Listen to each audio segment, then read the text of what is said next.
Good morning. Ngasigi akhoi leapo numit ko leapo numit ki card ki message yengase leapo numit ahambada ko number se 69 lere aduga kalada na angang bagumba kai gumba to minus na bio ko ngasi se aduga amana akoina kaino se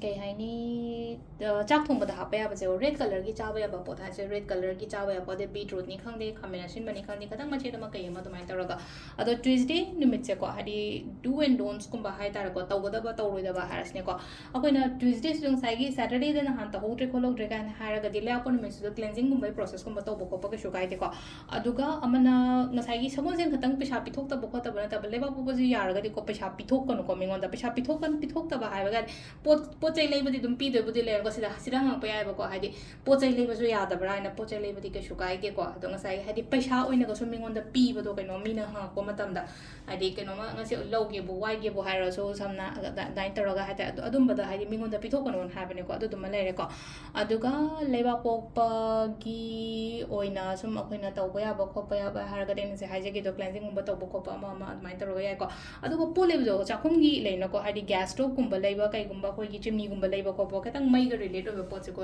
le apo jam phai ko le apo gumba kai gumba lebio adu ishana ai sum tawo ko ni ko mem thai je hadi samna ha ba gas frame ga lei ge kaina haraga di le apo gumba se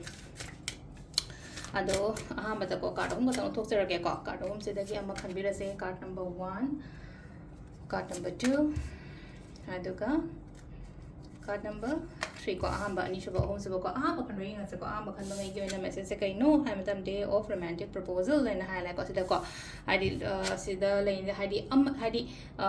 understanding yamna laina thabak tomina ba khomina ba su oiba na taga relationship taga har ka so hadi couples marak taga har so yam nushina na leimina ba khotmina ba admai taraga aduga hadi aingonda kaini proposal gumba kai gumba admai adum ba su la ko proposal singa sagi relationship katangi wana te ko kaino gi akhoi thabak ta su harasine ko thabak inghangi kai hadi aingonda appointment ma pirakpa matam da so proposal makhala mane ba admai taraga silai se ko aduga kaino har string gumba kai gumba sio string gumba clear quartz gumba ko crystals na ko aduga ani shuba sina silai se ko hadi khatang मासे लेखोम ने नांग तैरगा दमाय लाक्तर नुपी से को अदुदना खर section low ngasi se hai tar ko section lo haraga de pot mangba natraga leina ko mina usi thawoidana torok ko khotpa adum bagi mong da gumba damaina khara lai ko aduduna yaringe hai tar ko phajana haina singna chatlo ko remedies ta haraga di triple protection gi crystals gumba kai gumba damaina ga sibe yai ko sum adi ngasi gi sum ngang thok na ba khot na ba ga haje kan di crystals je dum makal manga tar ko dum leira dum thang na bu yawi na ko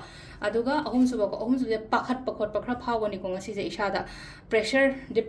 pressure gumba kai gumba yam leiba do thaba inkhang oro yum gi oiro natraga mapan gi oiro amoro ko amora gumba dress gumba se kano se nu pa se ma ka hadi kan na lawba gi type ta dai se ma ka hadi yamte depression anxiety stress gumba kai gumba do maina leiba oina oiba do ko ado crystal se ka hadi amethyst gumba kai gumba ko almai taroga heno to do ga hadi dark oiba machu gumba de se kano ko ado se na ko ye card message le ko timing na yuki pung tare ka mini yang khai de na baro ga mini yang khai ni thoi phang le ko adagi ding gina ani ga mini kun try thoi de mari ga mini traum doi phang le re aduga nungdang gina taret ka mini traum doi de na dipan ga mini kun try thoi phang le ko ado nungdang thek bane mapan ga mini yang khai ma thoi de gina pung amaga mini ni phuma pan phang le ko se sina koi gi ngasi ko ina for timing ko ado se da le re ko gi daily card message ma'am thank you